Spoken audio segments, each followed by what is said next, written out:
আসসালামু আলাইকুম। রমজানে আমি অনেক ধরনের শরবত ট্রাই করি। আজকে দেখাবো একটা পিচি পিঙ্ক কালারের শরবত। এটার কালারটা যেরকম কিউট, খেতেও সেরকম টেস্টি, হেলদি। কোনো সুগার নেই, কৃত্রিম কোনো সুগার নেই। লাল চিনি, সাদা চিনি সবই আমাদের শরীরের জন্য সমান ক্ষতিকর।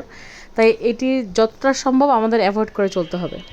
তো এখানে আমি বাদাম, কিশমিশ, খেজুর এবং অল্প একটু ওটস প্রায় 1 ঘন্টা ধরে ভিজিয়ে রেখেছিলাম পানিতে। এখন দিয়ে দিলাম ব্লেন্ডার জারে, অল্প একটু পানি দিয়ে এটাকে একটা মিহি টেক্সচার করে নিব। প্রাকৃতিক সব রকম মিষ্টি ইউজ করে যদি আমরা শরবত বানাই, তাহলে আমাদের জীবন থেকে চিনি বাদ দেওয়া অনেক বেশি সহজ হয়ে যাবে। চিনি হচ্ছে সকল রোগের মূল উৎস, ডায়াবেটিস, প্রেশার, হরমোনজনিত কারণ, ক্যান্সার সব কিছু। এখানে দিয়ে দিলাম টক মিষ্টি যে দইটা, সেটা প্রায় 2 চামচ, বড় 2 চামচ। আর দিয়ে দিব রুহ আফজা। যখন আমরা লাল আর সাদা চিনি অ্যাভয়েড করার প্র্যাকটিস করব, তখন আমাদের ন্যাচারাল চিনির উপরে ডিপেন্ড করতে হবে। ন্যাচারাল সুইটনেস কীভাবে আসে সেটা আমাদেরকে খুঁজে বের করতে হবে। তো টক দই অল্প একটু মিষ্টি আছে, টক মিষ্টি দই যেটা। আর রুহ আফজা তো যতটুকু জানি যে খুবই পিওর একটা জিনিস। সব কিছু দিয়ে আমাদের ব্লেন্ডারে ব্লেন্ড করা রেডি।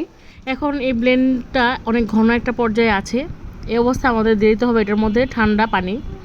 ঠান্ডা পানি দিয়ে আবার একবার ব্লেন্ড করে নিতে হবে, তাহলেই শরবত রেডি হয়ে যাবে। এই তো শরবত রেডি হয়ে গেছে। এখন আমি গ্লাসটাকে একটু সাজিয়ে নিলাম রুহ আফজা দিয়ে। এখন শরবত দিয়ে দেব। এই তো দেখতে যেরকম কিউট, খেতে সেরকম টেস্টি।